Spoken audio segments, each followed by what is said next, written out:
A morzsakupac.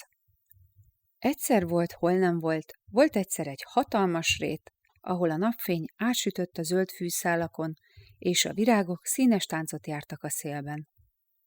A rét közepén egy kis hangyafészek bújt meg, tele szorgalmas és vidám hangyákkal.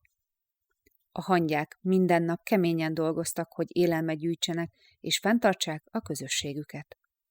A fészek vezetője, Antónia, egy bölcs és ügyes hangya volt, aki mindig is hitt abban, hogy a csapatmunka a legfontosabb. Egy szép nap, amikor a nap magasan járt az égen, a hangyák éppen a közeli virágos réten dolgoztak, amikor furcsa illat csapta meg a szaglószervüket. Kíváncsian követték az illat forrását, és nem sokára egy hatalmas kupac morzsát találtak, amit a kirándulók hagytak el. A morzsakupac szinte hegyként tornyosult, tele incsiklandó falatokkal. Kenyér, sütemény és még némi egyéb édesség is akadt. Antónia tudomására jutott a zsákmány közeli jelenléte, és azonnal felismerte, hogy ez egy hatalmas lehetőség a hangyák számára. Összegyűjtötte a dolgozókat, és így szólt. Kedves barátaim, ma egy különleges kaland vár ránk. A rét közepén hatalmas morzsakupacot találtunk, ami bőven elegendő táplálékot biztosít nekünk. De ahhoz, hogy a morzsákat biztonságban elhozhassuk a fészkünkhöz, együtt kell dolgoznunk, és ügyes stratégiát kell kidolgoznunk. A hangyák izgatottan zúgtak, és mindenki egyetértett. Antónia elmagyarázta, hogy mivel a morzsakupac hatalmas volt, több csoportra kell oszlaniuk. Az egyik csoport a legnagyobb morzsákat fogja elvinni, míg a másik csoport a kisebbeket, és egy harmadik csoport figyelni fog, hogy a közelben ne lépjenek fel veszélyek, például madarak vagy más állatok. Miközben a hangyák nekiláttak a feladatnak, a nap egyre magasabbra emelkedett az égen.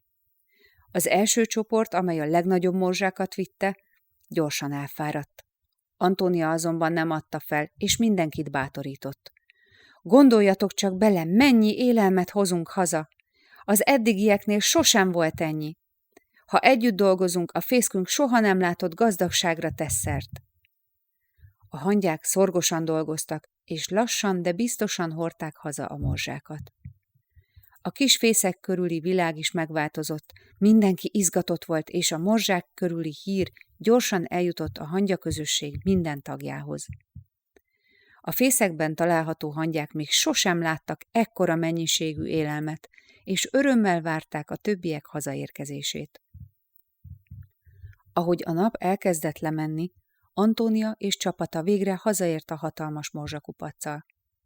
A fészek előtt nagy ünnepséget rendeztek, hogy megünnepeljék a sikerüket.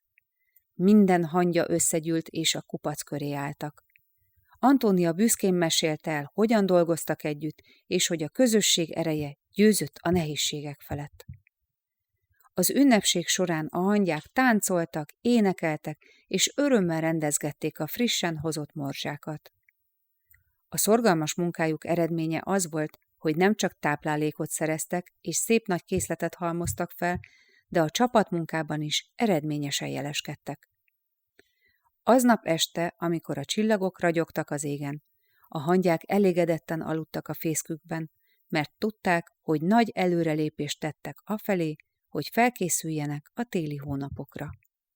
Közösen dolgoztak, hogy elegendő élelmet gyűjtsenek, és megteremtsék a hosszú, ínséges térre a fészek biztonságát. Antónia mindig emlékeztette őket arra, hogy a közös munka és az összetartás a legfontosabb. Itt a mese vége, fuss el véle!